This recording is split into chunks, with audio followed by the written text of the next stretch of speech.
Hello, this is Joel Pollak of Breitbart News, and today I'm discussing President Joe Biden's visit to Israel scheduled for Wednesday, October 18th. President Biden will become the first U.S. president in history to visit Israel during wartime, and it's a strong show of solidarity with Israel after it suffered a massive terror attack on October 7th by the Palestinian terrorist group Hamas, which killed over 1,400 Israelis, wounded more than 4,100, and took 200 hostages prisoner to Gaza. President Biden has also showed support for Israel by sending 2 aircraft carriers to the eastern Mediterranean to deter a possible Iranian attack or a possible second front in the war by Iranian-backed Hezbollah from Lebanon. And President Biden has shown very strong support for Israel in providing new munitions, as well as stating very clearly that Israel has not only the right to respond to Hamas, but the duty to do so.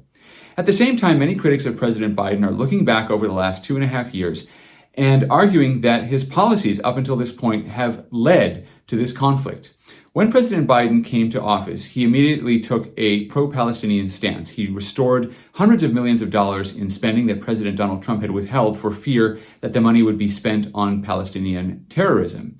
He also started demanding that Israel give various concessions to the Palestinians. For a long time, for example, the Biden administration was pressuring Israel to allow the U.S. to open another consulate in Jerusalem, which would be a violation of international law since we already have an embassy there.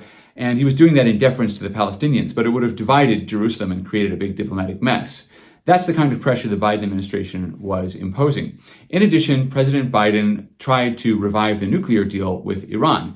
Now, that original deal, negotiated by President Barack Obama, was very weak, and it gave Iran billions of dollars in sanctions relief and access to assets and even cash payments on cargo pallets in the middle of the night in exchange for vague promises about not developing a nuclear weapon and for various restrictions on nuclear enrichment that expired after about a decade.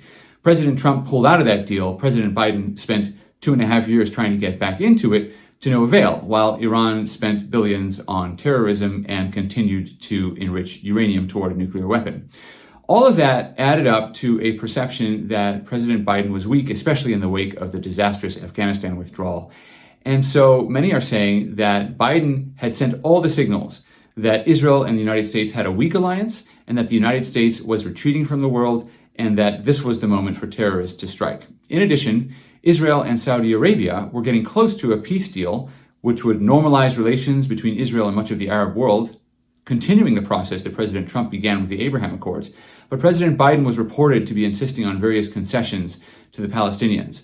So all of this added up to an atmosphere that probably convinced Hamas and Iran that not only was now the time to strike to disrupt any Israeli-Saudi deal, but also that the Biden administration was weak and that it had pushed Israel to the margins of international politics, especially because President Biden wouldn't even meet for a long time with Prime Minister Benjamin Netanyahu after he won his country's elections in 2022.